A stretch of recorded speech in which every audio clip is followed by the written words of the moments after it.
생존에 있어서 굳이 필요하지 않은 장기가 있다는 사실을 아는가? 인간의 몸은 계속해서 과학을 놀라게 하고 있다. 사람들은 각자 몸에 따라 다르고 장기들이 개인에게 미치는 영향은 차이가 있겠지만 대부분 생존에 최소한의 영향을 미치는 장기를 갖고 있다. 모든 장기들이 각자의 역할을 수행하지만 그럼에도 불구하고 불의의 사고나 기형, 질환으로 인한 경우를 볼 때 어떠한 장기들은 인간의 생존에 필요하지는 않다. 4. 실진화가 거듭되면서 기능을 잃어버린 장기도 있고 아예 제거해버려도 삶의 질에 영향을 미치지 않는다.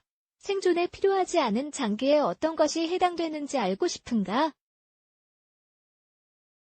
이 글을 읽고 생존에 필요하지 않은 장기 7가지를 알아보자. 1. 편도 면역체계의 일부인 편도는 우리 생존에 전혀 영향을 미치지 않는다. 박테리아 염증으로부터 기도의 입구를 보호하는 역할을 하지만 3세가 지나면 이 기능은 생명 유지에 아무런 관련이 없다. 생존에 필요하지 않은 장기인 것이다. 사실 어떤 사람들은 어린 나이에 편도를 제거하는 게 건강에 더 좋다고 믿는다. 의사들은 편도염을 자주 겪는 사람들에게 편도를 제거하라고 권장하기도 한다. 2. 맹장 작은 주머니 모양의 맹장은 하복부, 오른쪽 대장에 붙어있는 기관이다. 맹장은 그 위치에도 불구하고 소화 기능에 전혀 관여하지 않는다.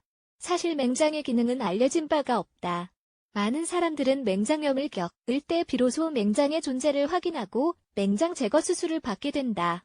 맹장이 제거된 후에도 건강에는 부작용이 전혀 없으며 불편함 없이 일상생활로 돌아갈 수 있다. 즉, 생존에 필요하지 않은 장기인 것이다. 3. 비장배 안에 위치한 비장은 혈액의 순물을 거르며 혈액이 염증을 잘 물리칠 수 있도록 돕는다.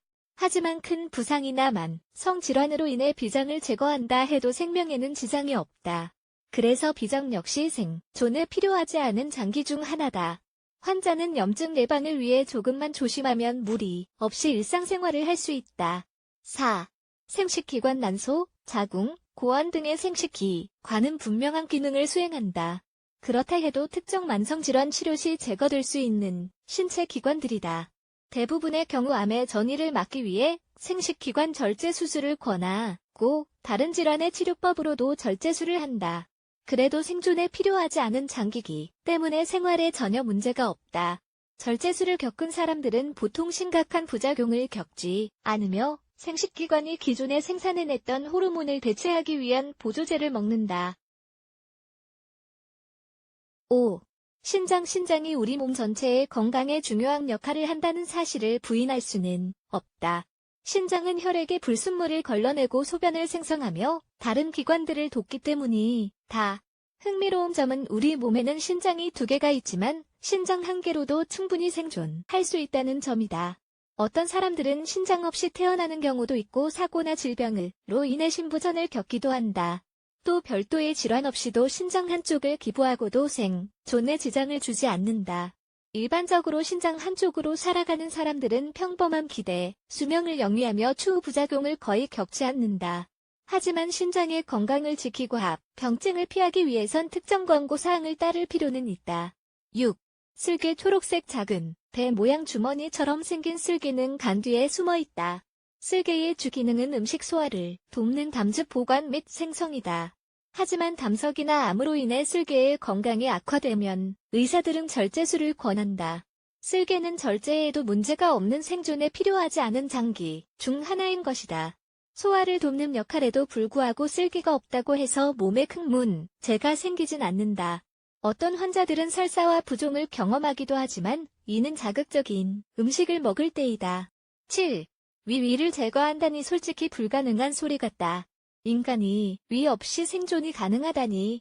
하지만 실제로 암 치료를 위해 위 전체를 제거하는 전체 위절제술이라는 수술이 존재한다. 위 역시도 굳이 생존에는 필요 없는 장기이기 때문이다.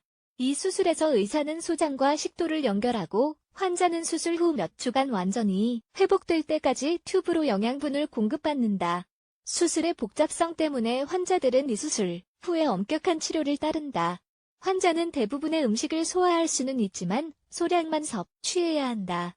영양분 흡수와 관련된 합병증이 있을 때는 건강보조제 복용이 권장된다.